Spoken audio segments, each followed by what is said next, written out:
Hi, my name's Robert. I come to you as an automobile enthusiast that have maintained, serviced, and repaired my own vehicles in excess of 30 years.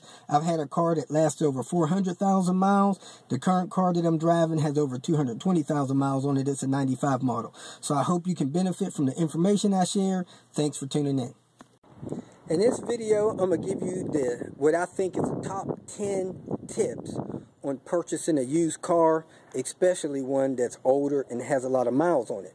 I've purchased cars with, over 150 miles on it. That doesn't bother me because many cars made in the last 10, 15, 20 years are made to last 200, 300,000 miles easy.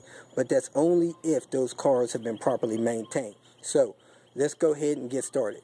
One thing you might want to get your hands on, if you can, is a dental mirror.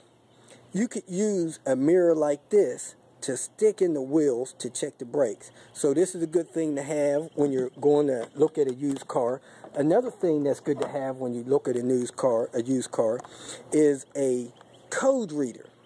I've looked at cars before that didn't have a check engine light on them, but when I plugged my code reader in, checked the car for codes, I actually came back with codes that helped me negotiate a better price.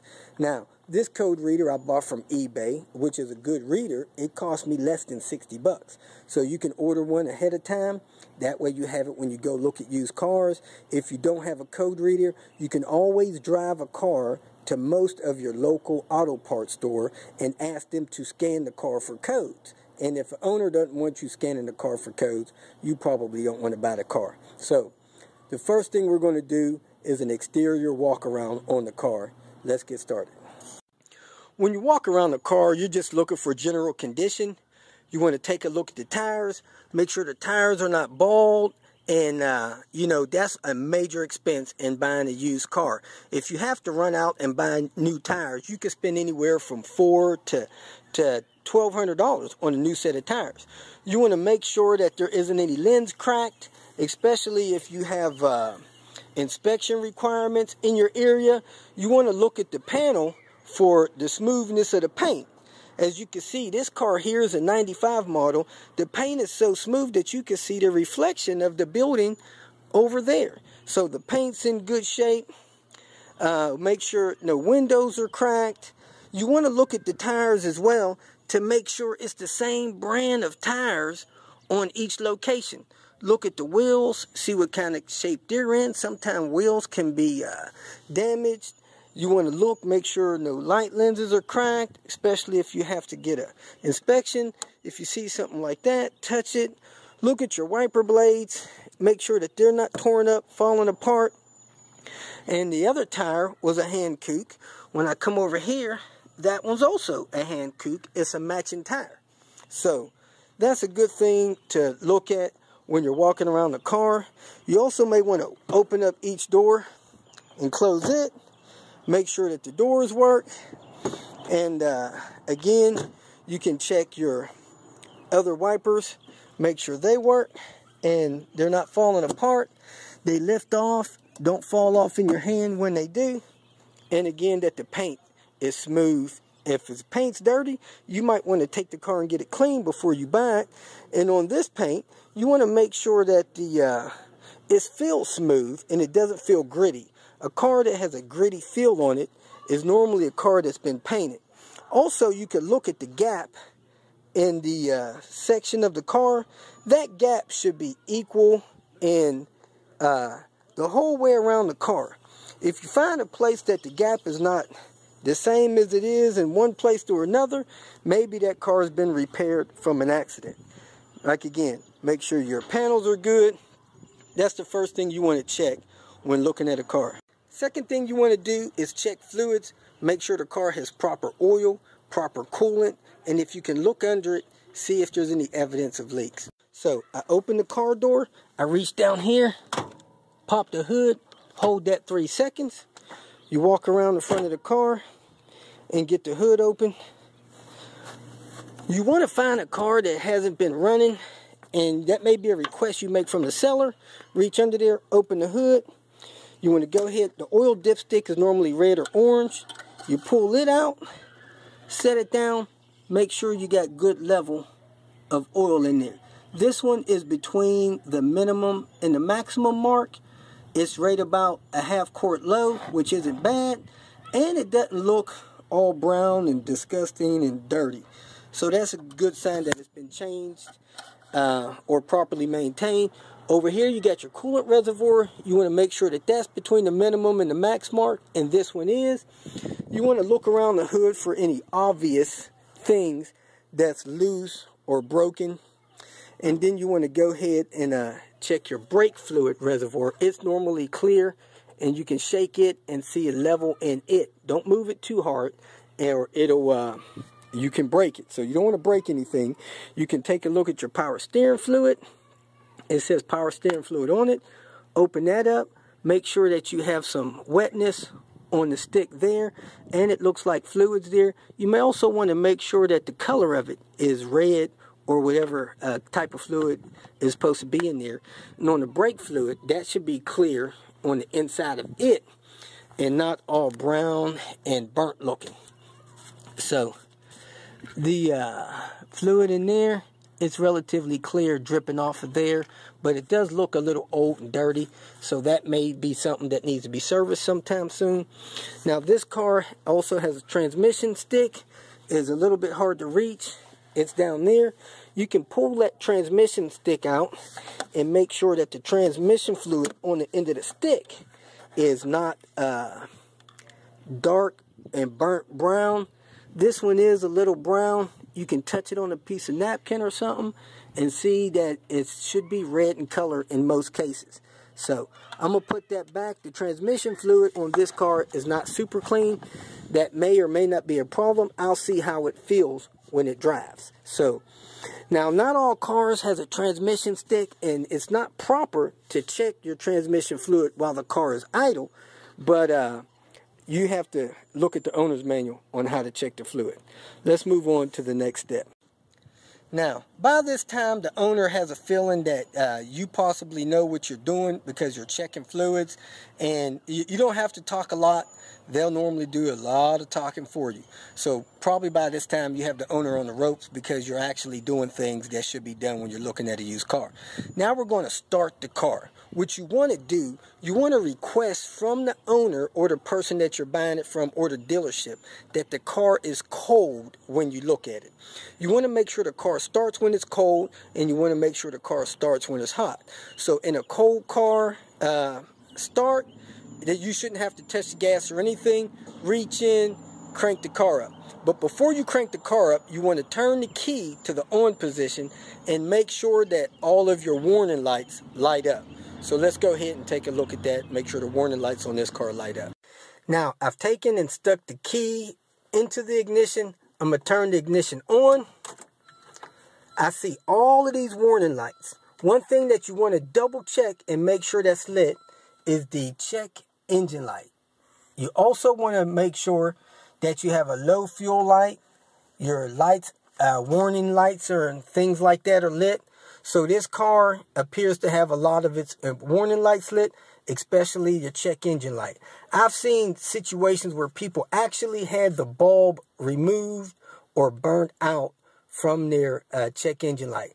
I got a parking brake light. I got a oil low light or temperature light. I got a coolant low light. I got a brake light. I got a bad battery light. I got windshield fluid light. So I got a lot of good warning lights in this car. Next thing we want to do is start the car. Make sure it starts up quick and easy. As you can see, the temperature of the car is low. I actually have a special temperature gauge on my little thing here that tells you the engine temperature, what the average fuel mileage was, the total fuel cost of last trip. So when I start this car, it should fire right up. Let's listen.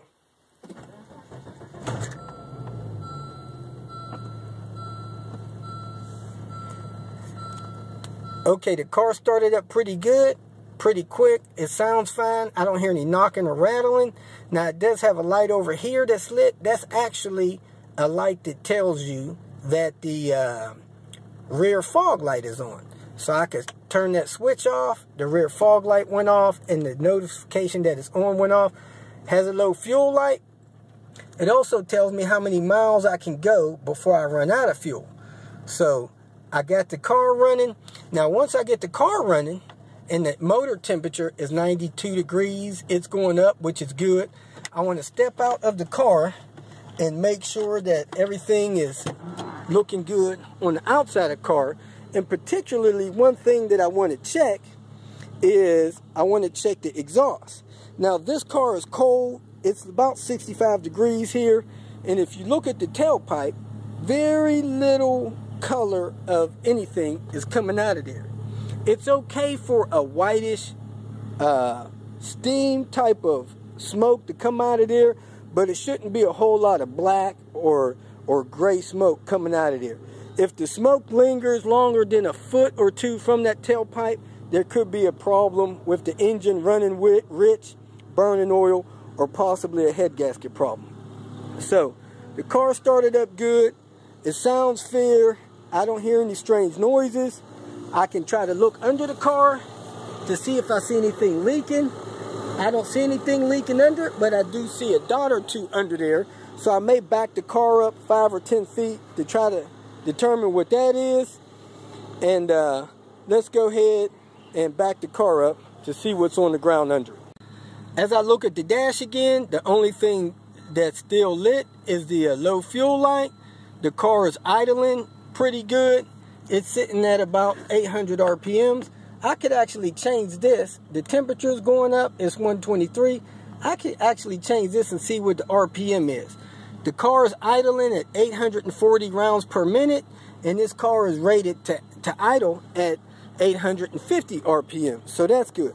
So I'm going to go out here, take a look at this ground, try to figure out what's leaking down here. So I see this little spot here. I could touch it with a tissue or something so I don't get it on my hands. Red fluid is normally transmission fluid or power steering fluid. Black or brown fluid is normally engine oil. We're not sure if that fluid came from this car or not, so we can simply ask the owner and ask him if he knows where that fluid came from. So I dabbed in there and that fluid is red. So this car likely either has a transmission fluid, or this car takes transmission fluid in the power steering. So it has a problem with a power steering rack leak, or some kind of line is leaking. So that may be something I want to have a mechanic check out. Let's go and get ready to take the car for a test drive. Okay, if you've gotten this far and you're prepared and wanting to take the car for a test drive, it's a good time to check the accessories, adjust your mirrors, and things like that before you take off. So you want to reach down, find your mirror controls, adjust them so that you can see out of both sides of the car. You want this test drive to be safe. You don't want to have any accidents. You go ahead and adjust your rear view mirror. You roll the windows up and down. Take them all the way down, all the way back up. You want to go ahead and test the radio if that's something that you want to use. Make sure that it works. It sounds clear. Okay, you go ahead, turn that off. You don't want to do your test drive with the radio going, because your radio would drown out other noise and things that you may have. Now, I want to let you know that you need to be prepared to go on a long test drive. A test drive should be no less than 20 minutes. It should include pulling into a parking lot in a grocery store like you would use the car for. It should include a short highway drive, maybe 5 or 10 minutes on the highway. It should include going through a neighborhood. You also want to make sure that you have an area that nobody's around you. While you're driving the car, I normally do this driving 40, 50 miles an hour. I warn everybody to hold on and make sure I have my seatbelt on. And while I'm driving 50 miles an hour, I will hit those brakes, and I mean hit them pretty hard. I'm not trying to make the car skid, but I want to see that the car can get this thing stopped quickly and safely, and it doesn't pull to the right or the left. So I hit the brakes real hard, the car goes down, and then I turn around, I hit the gas real hard to make sure that the car takes off and speeds up. I don't want to buy the car 4 days later. I have to hit the gas to get on the freeway, and it chugs down and almost stalls on me. So you hit the gas. Don't be afraid. Once that car is warmed up and the temperature needle is in the normal range, you can hit that gas as hard as you want. That should be okay for that car. Now, some things that people do that I think is totally not good for a car. When you first start the car up, before that the car is warm, especially turbocharged cars, you shouldn't rev the engine up.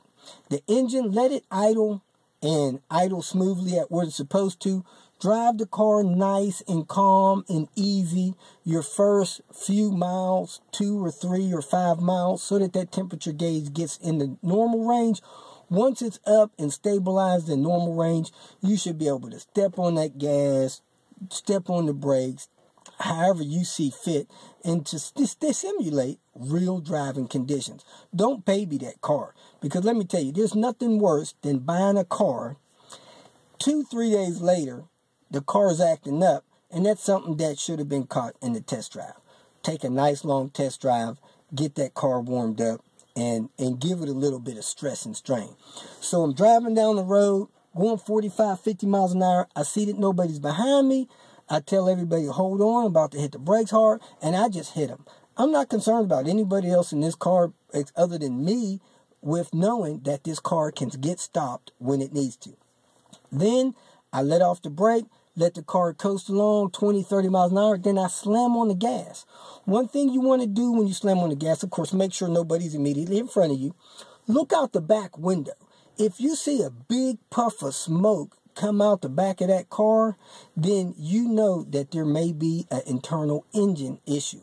So hit that gas, let that car speed back up to the speed limit, then drive another 10, 15 seconds, hold lightly on the steering wheel, hit that brake again to see if the steering wheel jibbles around in your hand. Also, you want to see if the car pulls to the right or to the left. If the car pulls to the right or to the left, there's evidently either a braking issue or a suspension issue. And the big thing in buying a car is you don't want to purchase a car and run into some unexpected expenses just days after you buy the car. Many of us, when we buy a car, we spend most of our money in buying it.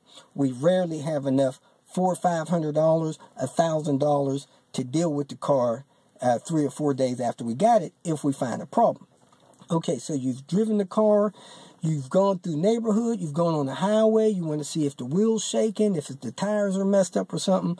You get the car back, you pull back into the parking spot, you want to let the car idle for a few minutes. Go ahead, test the windows again, test the mirrors again, make sure everything is still as it is normal. Now, the big thing you want to do after you've gone for a test drive, you want to look down at the dash and see if that check engine light has come on in those 20 minutes. Sometimes you can reset those lights and they'll stay off for 5 or 10 minutes. But normally, if you've driven the car 10, 15, 20 miles, it would have triggered that light to come back on. Now, before you cut that car off, you want to go back under the hood and check the fluids, look under it, see if you see anything leaking. Now, if you have the air conditioner on, there may be water condensation dripping under the car. That's fine. So cut the air conditioner off. Make sure that it's not on when you go under and look at the car to see if anything's leaking. Also, while you're driving, you want to cut the air conditioner on. Make sure you hear it come on. Make sure that the cold air comes out of the vent. Then you want to turn the knob over to heat. Make sure that hot air comes out of the vent. I've seen people buy cars that the heat is actually bypassed and off, and them not know it until it gets cold outside and they need the heat. So make sure you check the air. Make sure you check the heat. Make sure your temperature gauge while you're driving stays stable. Make sure that it accelerates smooth. It brakes smooth. So let's go ahead and after the test drive, you want to go ahead, turn the flashers on, walk around the car, make sure that the flashers are working. And you can even back up to another vehicle, hit your brakes, and see if the brake lights are on, or have somebody with you, have them go behind and make sure that the lights and stuff work on the car. Okay, We've started the car cold. We've went on a test drive. We've tested the accessories. The next thing you want to do is check maintenance records. I'm going to call this step number 6, I guess, or step 7. After you've checked the car out, you want to check and make sure that the car has proof that it's been maintained. If there's no proof that the car's been maintained, it could be a car that's run down or near the end of its life. It's real common for used car sales dealerships to discard any maintenance paperwork because they don't want people to see the gaps in service. It may have been serviced well up until 3 years ago, then a year or two there's no records, and then the records pick back up for the last year or 6 months. They don't want you seeing that. So you got to understand, when you're buying a used car, you're taking that risk, especially if you don't have maintenance records. Now, from my point of view, the lack of maintenance records helps you negotiate the price down. If you check the records on a car and the blue book value of it, and the car's blue book value is $9,000, and there's no maintenance records, you don't want to pay $9,000 for that car. So part of your pre-purchase inspection and your pre-purchase test drive is to try to make sure you're not paying too much for a car that's possibly not worth as much as retail. So check for maintenance records, check the condition of the car. Now, the next step that you want to take, let's say this is step number 8. If you're interested in the car, I highly recommend that you hire a professional car inspector to check over the car, especially if you're not real handy with maintaining and servicing and repairing a car. Car inspector, I've had a car inspector done on cars that I was purchasing. I've purchased cars halfway across the country. So I've sometimes hired a car inspector to go out and check the car out from bumper to bumper, and they'll give you a list of things that needs to be serviced on the car, a couple of things that's questionable, and they'll also tell you things that's immediate safety hazards on a car. I think I paid like $125 for the car inspection I had done. While the inspector was checking the car, the radiator on the car actually exploded and sprung a massive leak. So the car inspector couldn't even drive the car. So car inspectors will also often take the car for a test drive as well. So if the car passes your pre-inspection, your test drive, and you're interested, before you lay out that big cash, you may want to go ahead and let the car inspector check the car out as well. Now, step number 8, you want to do your post-drive walk-around. Check, make sure nothing's falling off the car that's obvious. The lights are still attached. You also want to shut the car off. Check the fluid levels again. Whenever you turn the car off, let it sit 5 minutes before you check the oil. Give the oil a chance to drain back down into the pan. Get you a rag or tissue. Wipe the oil dipstick off. Check, make sure that the level's good. Put it back in so that you know that it's in and the oil level was good. Look at your reservoir and your coolant. Make sure that's still good. And there's nothing steaming or no odd odor of any leaking oil burning off somewhere. Now, so there you have it. You've checked the car out. Now it's time to check over the paperwork. Step number 8. You want to make sure the owner has access to the title. Either ask them to show you the title, or if they have a lien on it, you may want to check and make sure that they have access to the title once the lien is paid off. Now, sometimes they'll have a title that's subject to a lien, which is fine. The lien gets paid off. The lien is released to you, released from the revenue office, and then a clear title is conveyed. Unfortunately, I had a guy, helped him look at a car. He negotiated a price with the guy. The guy told him he had the title at the house. He gave him money for the car, and it turned out that the gentleman that owned the car was actually in bankruptcy and couldn't convey the title to him. So he went weeks and weeks waiting on the title of that car. You don't want to be in that situation. So make sure you can find a title.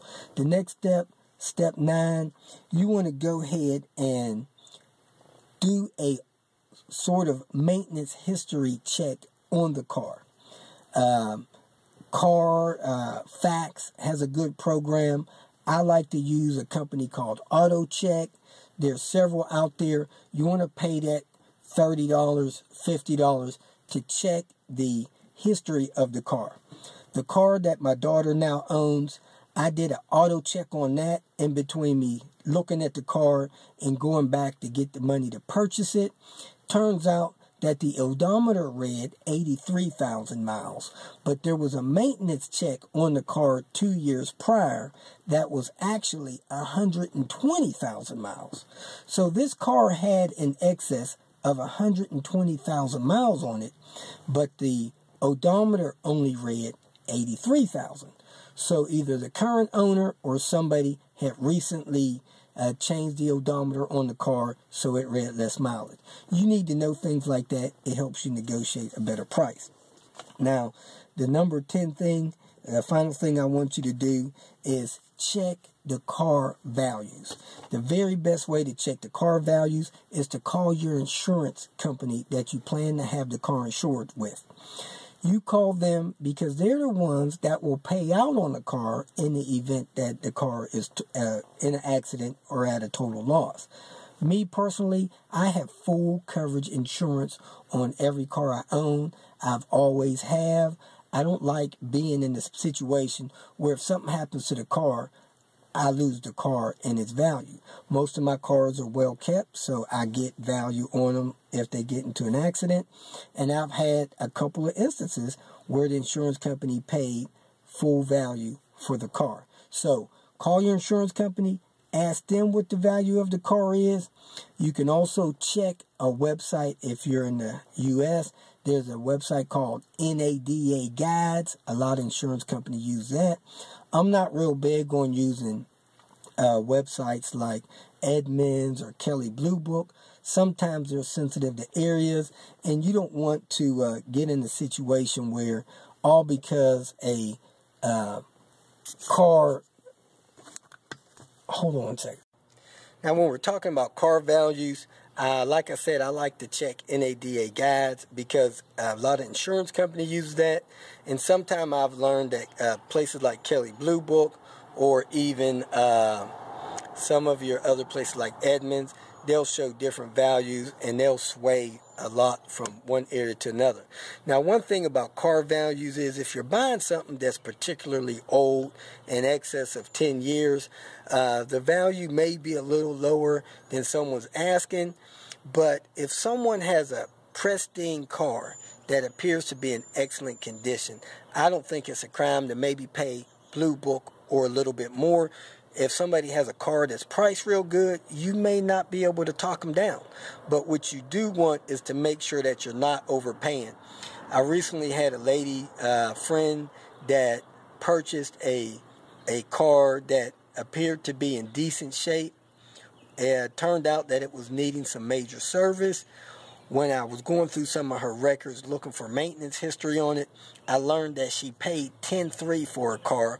When I checked the NADA Guides Blue Book value of it, the car was only Blue Booked at like $7,500. So she paid like 30% too much for this car. She financed almost the entire thing. If something happens to that car, she's going to take a major loss. So you don't want to be in that situation, and you don't want to pay too much for a car, especially one that needs major repairs or upkeep.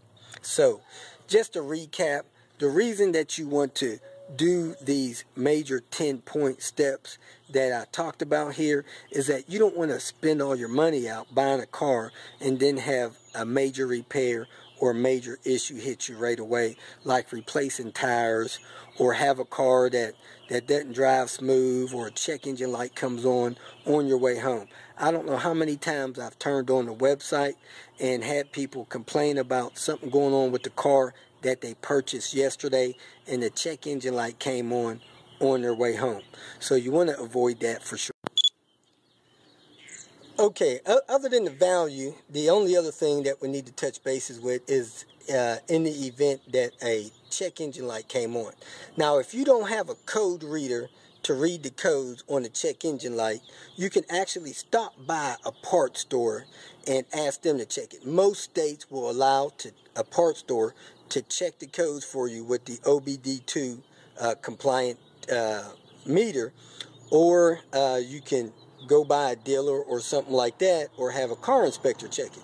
But you don't want to go ahead and buy a car that has a check engine light, even if the car seems to be running well. A friend of mine had a car running well. It only had problems when he gassed it up. Whenever he gassed the car up, it didn't want to start again. He spent nearly $4,000 getting that car repaired at the dealerships. So you don't want to buy a car unless you know what's wrong with that check engine light. So I'm going to go ahead and show you how to hook that up and test it in the event that you have one. Now, in 1996, they made it mandatory for all cars sold in the U.S. to have a way to check the computer system of a car to diagnose problems. That's called an OBD2 diagnostics. Now, the gauge that I have here, that I purchased off of eBay for about 50, 60 bucks, it is a OBD2 compliant gauge, and it has an end of it that looks like this. Now, most cars in the U.S., if you look along the bottom of the dash, you'll see the connector for it. Now, on this car, you'll notice it doesn't have one. But that thing will normally come up and plug into it. It only can plug in one way. Now, on this particular car, if you come over here and look under the car stereo, it has the thing there that plugs in to the OBD2 port. So I want to take this, I want to plug it in to the port, push it firm, kind of rock it in so that it's nice and tight. Then you want to take the key, put it in the ignition, and turn the car to the on position. Don't start it, but you turn it on to all your warning lights come on. So there I have it. All my warning lights are on. I want to move that one out of the way. And I take the tester, and I want to hit the scan button. So this one has a read button. I press that read button, and it's now searching the car's system. That'll take about 30 seconds or so. Once that thing lets me know that it's done reading the car system, I'll ask it to display any codes that are found in the system, trouble codes. Sometimes there's a button there. This one actually has a fun button. I hit fun. It's asking me what kind of car I have. I arrow down with the up and down keys until I find the make of the car that I have. This one's actually don't have the specific car. Oh, yes it does. It has Volvo right there. I hit fun again. It's telling me that this car has a code for P0422, main catalytic converter efficiency below threshold. Now, when this car was on and running, it did not have a check engine light lit. It had a service due lit, but it didn't have a check engine light lit. But now I see that there's a code stored in the computer, even though it was not letting me know on the dash. Now, this particular code can actually take a couple hundred miles to surface. But I'm going to go ahead and erase it. But that's not something that I recommend you do. I recommend that you find the source of that problem and get that problem corrected on this car, probably before you purchase it, because there's a good chance that the catalytic converter on this car is actually not good. And if you have inspections in the in your area, this car may not pass inspection for you. So there you have it. That's how you check it, and you want to make sure that there's no codes lit that you have to get taken care of. If you feel that this information was beneficial, please like it and share it with your social media friends. Go ahead and subscribe to my page so you will get notification of future videos that I post. You can feel free to visit my website, robertspanner.com, post questions, and thanks again for watching.